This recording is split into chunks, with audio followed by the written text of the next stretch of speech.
need to pause my video live stream. Just give me a sec. I just want to make sure that's right. Right, so I'm assembling the magnets at the moment. Right, let me just get this in here a minute. Right, so I've got my compass. I want to show you how fast the flux changes. So where's my compass? Droopy cam. Hope it doesn't fall off there. Right, so if I move, obviously this doesn't spin. This is the hub. It doesn't move. But I want to show you what happens when you move this around the. Oh shit! This camera is. Hang on a minute. Push it right down because otherwise it's going to be top heavy. Right, so as we move the compass around the magnets, watch what happens when it gets to the central point. Just watch the compass. You'll notice something quite dramatic. See that? It just flipped over really quick. Which is important. Right, we'll go around. Compass is pointing, and we get past the middle point. Look at that, it just flicks around really quick. These are the new high power magnets. They're actually very strong, and I've only got small ones in there. Now what's really interesting is I hope this thing isn't going to fall off the damn stand. Now on the inside the field is collapsed. We'll see something. Oh, get this right around. Now in the inside we hardly see anything on the gauge. Now look on the outside. We have a big deflection there. And on the inside we have virtually nothing because it's been collapsed. Right. Can't really show you the compass because there's too many magnets all the way around. You'll see that one pulls in, that one's pushing a bit, that one's pulling. Oh, I'm off camera, shit. Sorry about that. You see on the inside the flux is basically a collapsed field on the inside. All the flux is being focused outside. Hardly any changes there going on, except when you get to the outside.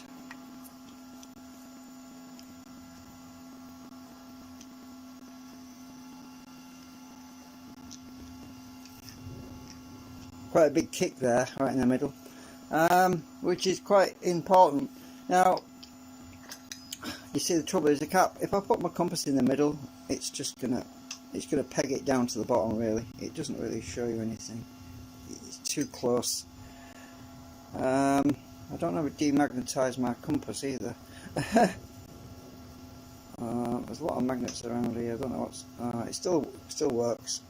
I don't want to mess up my compass, obviously. Oh, the phone! It's the phone that's magnetic. That's why it's doing that. The phone is magnetic as well. It's the speaker in the phone, I think. So yeah, at the moment I am just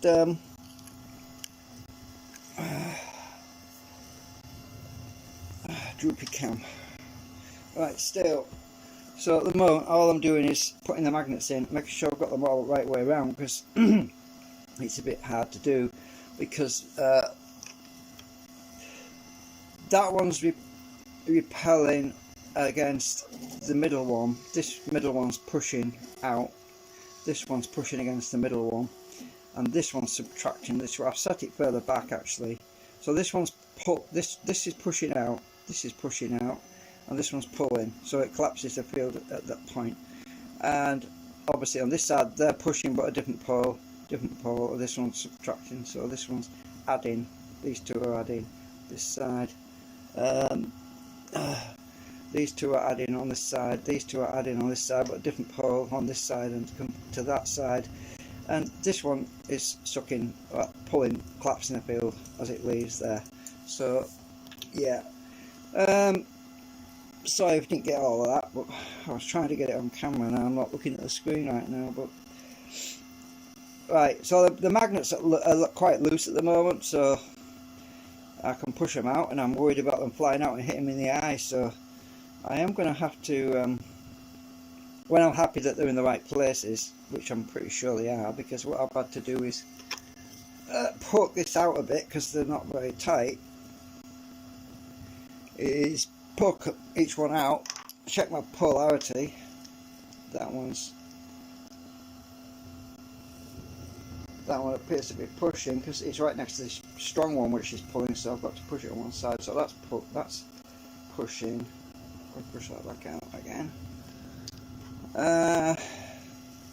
This other one on this side should be pulling. I've got to be careful because these could shatter if I'm not careful. That's pulling.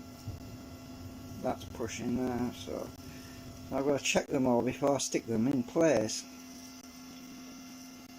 I think I've got them all right. Pretty sure I have. That's pushing and that's pulling. Because these are so... oh no, there's just one magnet on the outside. I could be overcome, so I have to extract them a bit to test them, you see, because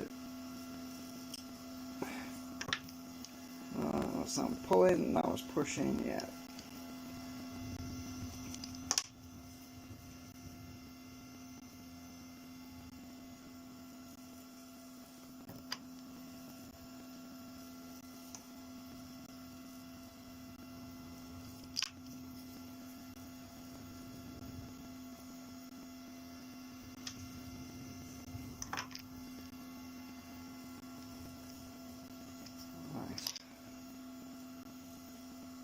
I've got them right. Everything appears okay, because if I check my deflection, put my fingernail on there to measure it, and I want to be there.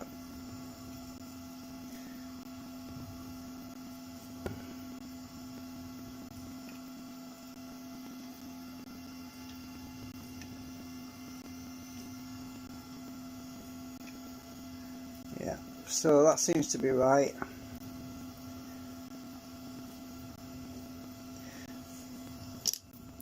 There's something else I forgot to mention actually. This thing, as the most of the forces have been directed against the actual drive shaft, and when I initially just had the magnets on one side and these were vacant, it was vibrating pretty badly, and I didn't understand why at first. But once I put magnets in on the opposite side, the vibration went away. That's because it equalised. Instead of it being pulled one-sided, because that's what was happening, it was pulling down on the magnets on one side. Once I got magnets on the other side, it was equalised, so it wasn't pulling in one direction, it was pulling in both directions. And when I got, obviously when you put all three sets in, it'll vibrate even less because all the forces are balanced out. So you've got three, it's like a three-jaw truck basically. Everything's equalised, you know, so it's centred, the magnetic field is centred. And as you can see, there's very little in the middle.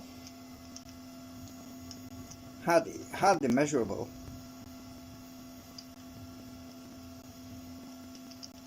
Until you go outside.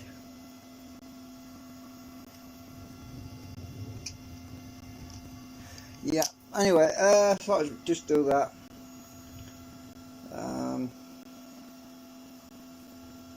So I've got to stick this in place before I actually assemble it, because I don't want this lock line out. I'm probably just going to use some acetone. I'll squirt some acetone on this and should be enough to hold it in place. Oh, I've got some, I'll probably just use some of this in my syringe, some of this plastic, just so it doesn't fall out on me, because I don't want these things hitting me in the face, because there's a lot of pressure between these middle ones and this middle one here. This middle one could fly out and hit me easy. So I'm going to submerge, I'm going to depress them slightly God, that one's tight. I don't think I need to worry about that one, but I am still gonna recess them a bit and then put a bit of plastic in and then push them back. They're not going to fall inwards because the rotor's going to be inside, so I'm just going to push them in a bit like this. I don't want the plastic on the messing about all of the surface, you know.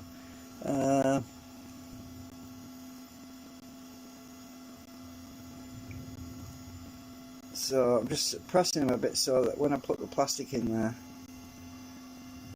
it will keep them in position.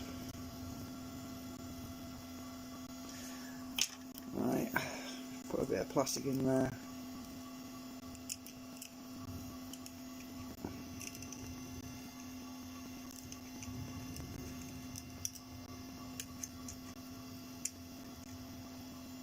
Oops.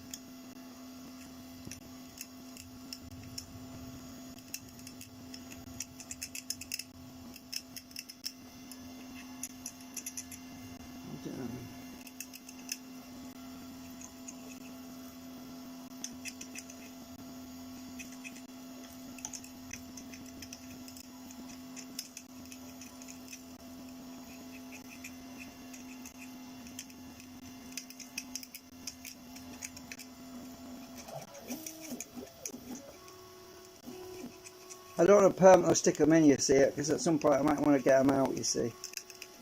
You never know. But I think I've got them all. I'm just going to let that dry a bit so that it like got skin on it, and then I can push them out a bit and it should tighten them up. I'm printing my pillar blocks at the moment, the chassis bracket things. So yeah, just let them dry a bit because they need to be they need to stick out a little bit anyway. Let me just check this against the drum actually while I'm at it. Oh God, this drum's heavy. I keep forgetting how heavy it is. So this should sit in like that. Yeah, it does. Actually, by seating it flush against the drum, it should push the magnets back out just the right amount. Yeah, it is, look. So, because they're actually meant to be recessed slightly. So I'm pressing this down inside the drum, and it's being pushed back a little bit, and this plastic will stop them from coming out. So, right. So they're all about the same height now. They'll all be... flipping camera's moved again. So they'll all be the same. By pressing down on this, the magnets are pressed up against the inside of the drum, and they'll all be sticking out the same amount now on the inside. I prefer to have them sticking out because if the magnets touch the inside of this, it won't be much friction, but if this plastic was to touch the inside of the drum, there would be a lot of friction. So that's how much it weighs, for 64 grams. You can see that. Anyway, I did the video earlier, I don't know if you saw it, but that's the one where I was just trimming these edges a bit, and I actually got a little bit of acetone crap showing up on here now, but no worries, it's the drum. I'm worried I can clean that off later when I'm spinning it. It's just impurities in the acetone, unless I put it in my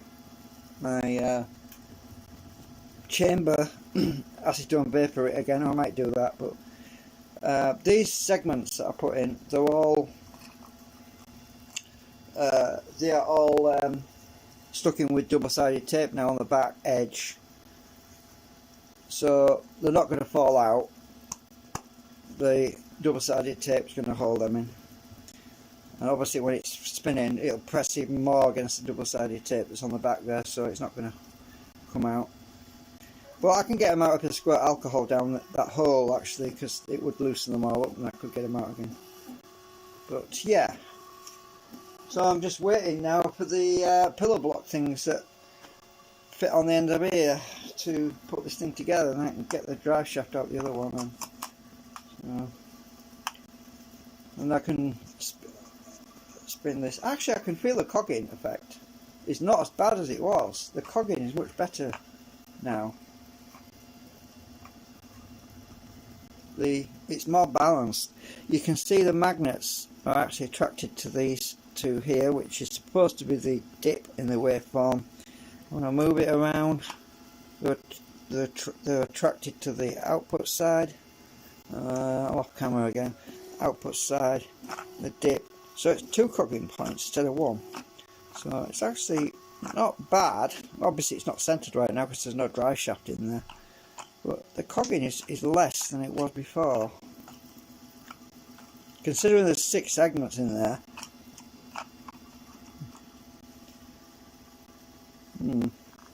I don't know if I can stick my drill. Oh, I've got plastic all on my finger now. I don't know if I can use my drill temporarily as a, well, wrong one.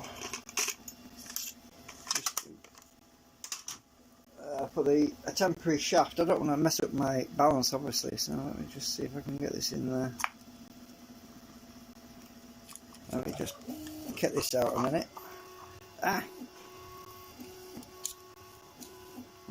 Maybe I can just stick that in the hole.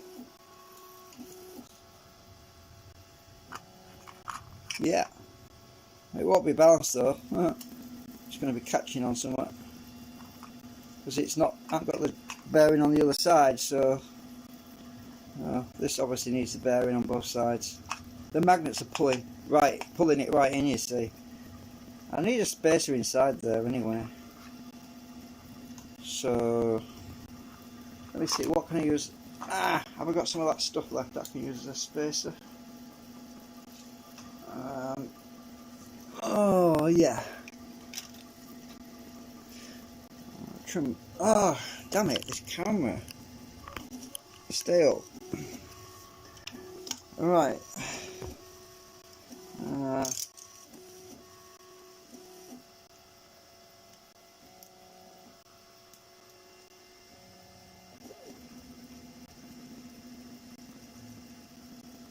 Just taking some layers off here because might as well work out, get the right spacer in there.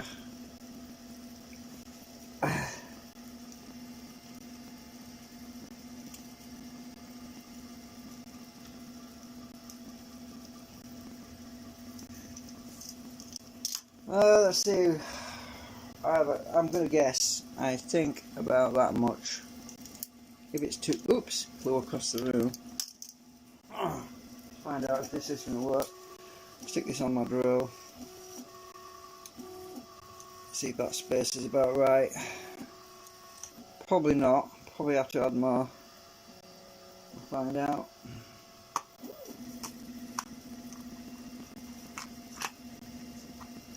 Yeah, wants a bit more. Right, so that one was a bit too shallow.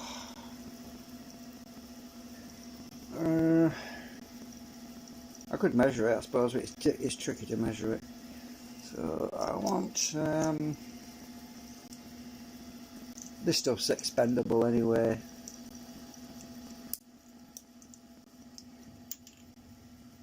I like this stuff, it's easy to cut, and then you can measure it. I can measure it afterwards and then use a brass spacer. I've got some brass tubing which is the right width, and that I could use as well.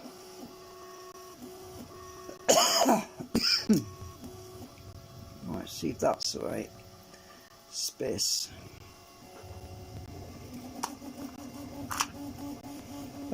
Still need a bit more. Blow me net. Well, I could probably use them on the outside. We're running out of plastic. So let's go to there. Then I'm going to trim a bit off if it's wrong. If it's too much, I mean, I can trim a bit off then. Oops.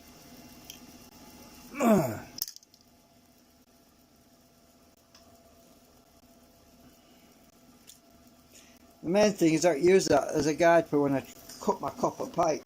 I've got some copper stuff which I might. That looks better. Yeah, that's about right. Yeah, it's sitting above it now.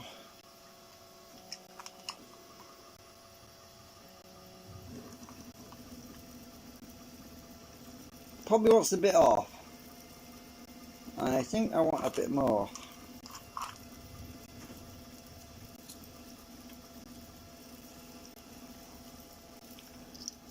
About maybe 1/2 millimetre or millimetre.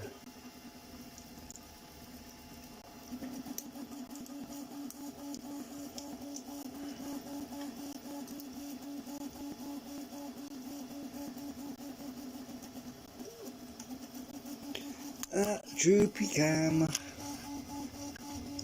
Sorry about that.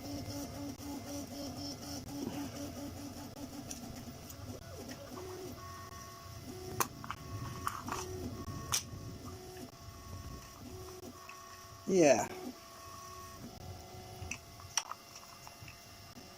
Yeah, that's about right.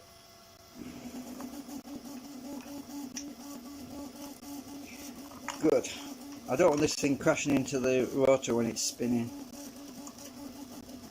That's about right.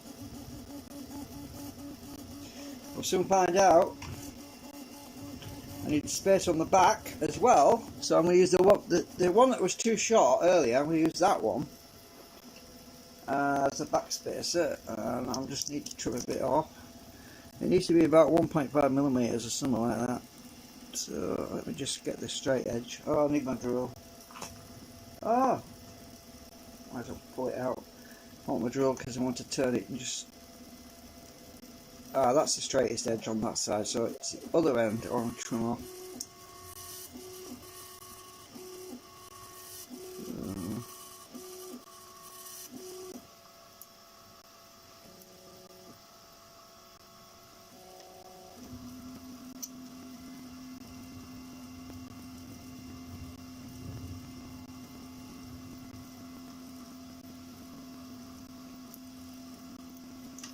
There we go. Got a thin bit on the back, so that wants to go on the back of the drum.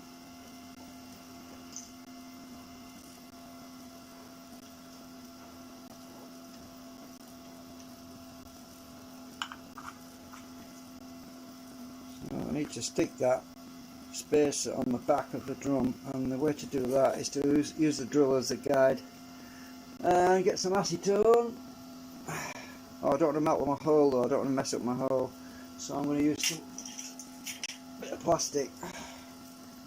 This won't melt all the way down in the hole, this won't. So I'm just going to put a bit of plastic around here,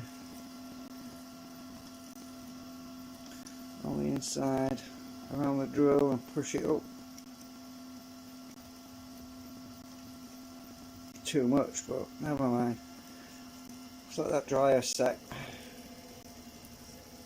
Don't want it too wet.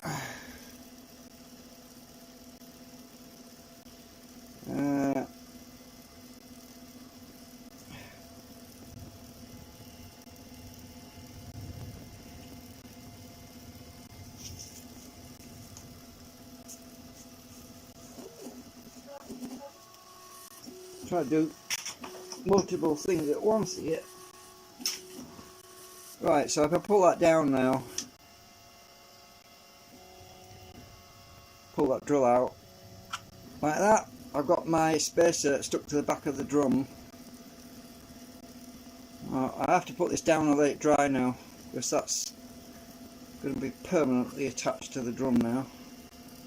It's just to stop the drum from moving too close to the bearing and causing me rubbing issues.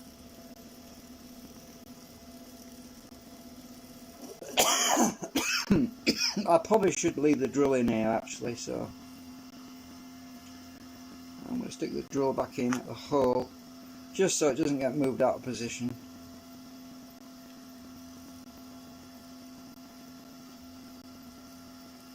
Right, that can dry. Probably take 20 minutes to dry that.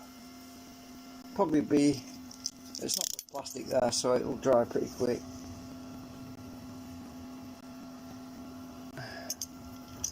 And the other piece of plastic is down here, which I don't want to lose. That goes on the inside.